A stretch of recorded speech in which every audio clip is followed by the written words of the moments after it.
आमदार जितेंद्र आव्हाडांच्या विरोधात रत्नागिरी भाजप या ठिकाणी आक्रमक झालेली पाहायला मिळते आहे। आपण सध्या रत्नागिरी शहरातल्या आंबेडकर पुतळ्यापाशी आहोत आणि काल जितेंद्र आव्हाडांनी डॉक्टर बाबासाहेब आंबेडकर यांचा फोटो या ठिकाणी फाडलेला होता। त्याचे पडसाद आज रत्नागिरीमध्ये उमटताना पाहायला मिळत आहेत। रत्नागिरी भाजपकडून या ठिकाणी आंदोलन करताना पाहायला मिळत आहे। जोडे मारो आंदोलन या ठिकाणी केलेलं आहे। जितेंद्र आव्हाडांचा हा फोटो आहे आणि त्याला या ठिकाणी जोडो मारो आंदोलन या ठिकाणी केलेलं पाहायला मिळत आहे। स्वतः जिल्हाध्यक्ष साहेब आहेत। साहेब, नेमकं काय आंदोलन आहे आणि काय सांगाल संदर्भात?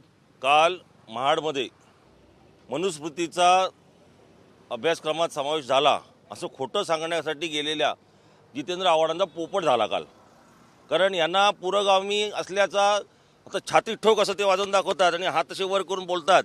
त्यांचा कार्यकर्ता सांगत असून सुद्धा त्यांनी बाबासाहेब आंबेडकरांचा जो फोटो होता तो जाणीवपूर्वक फाडलेला आहे आणि त्याच्यामुळे त्यांचा पुरखा जो पांघरलेला होता पुरोगामित्वाचा तो पूर्णपणे फाटलेला आहे।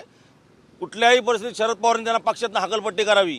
बाबासाहेब आंबेडकरांच्या बद्दल भारतीय जनता पार्टी घटना बदलेल असं सांगणारा हा जितेंद्र आव्हाड घटनाकार शिल्पकारांचा जर फोटो फाडत असेल तर त्याला राजकीय जीवनात राहण्याचा अधिकार नाही।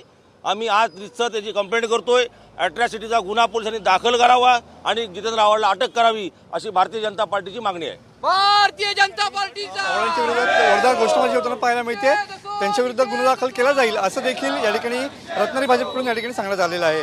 कॅमेरामन समित गजनेसह मी मनोज देले, TV9 मराठी, रत्नागिरी।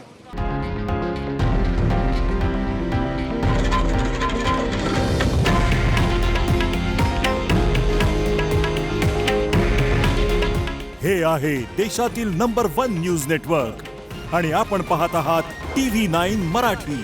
काळजी तुमची, हित महाराष्ट्राचं।